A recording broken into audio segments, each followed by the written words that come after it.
Hi, chicken curry చేసుకుందామా? ఎంతో టేస్టీగా, డెలీషియస్గా, యమ్మీగా ఉండే కర్రీ బ్యాచిలర్స్ కూడా చాలా ఈజీగా చేసుకోవచ్చండి. దానికి కావాల్సింది 1/2 కిలో చికెన్ని క్లీన్ చేసి పక్కన పెట్టుకున్నాను. ఇప్పుడు మిక్సర్ జార్ తీసుకొని ఒక ఉల్లిపాయ, వెల్లుల్లిపాయ, అల్లం, జీలకర్ర, దాల్చిన చెక్క, తర్వాత మరాఠీ మొగ్గ, యాలకులు వేసి, తర్వాత కొద్దిగా సోంఫ్, బిర్యానీ పువ్వు, లవంగాలు వేసి కొద్దిగా వాటర్ వేసి మెత్తటి పేస్ట్ని సిద్ధం చేసుకుందాం. ఇదిగోండి ఈ విధంగా ఇలా చేసింది పక్కన పెట్టుకుందాం. తర్వాత స్టవ్ వెలిగించి ప్యాన్ పెట్టుకుందాం. ఆయిల్ వేసి బిర్యానీ ఆకు ఒకటి వేసి ముందుగా కట్ చేసుకొని పెట్టుకున్న ఉల్లిపాయలు, పచ్చిమిర్చి కూడా వేసి ఈ విధంగా చక్కగా ఉల్లిపాయలు ఫ్రై అయ్యేంతలా ఫ్రై చేసుకుందాం. ఇదిగోండి కలర్ చేంజ్ అయింది కదా.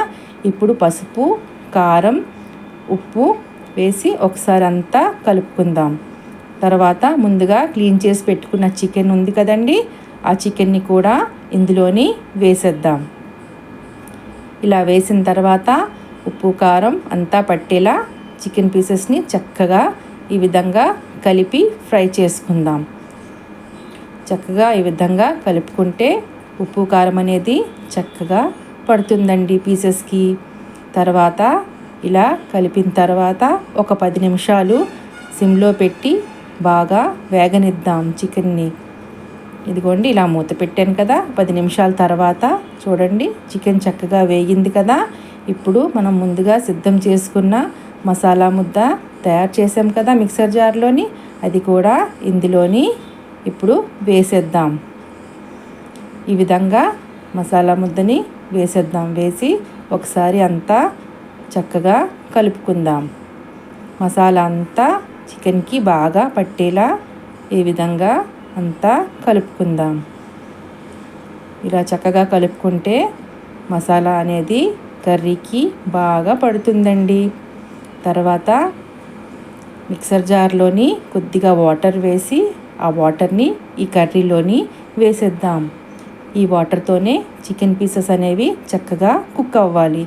ఇంకా ఎక్స్ట్రా వాటర్ అనేది వేయనవసరం లేదు.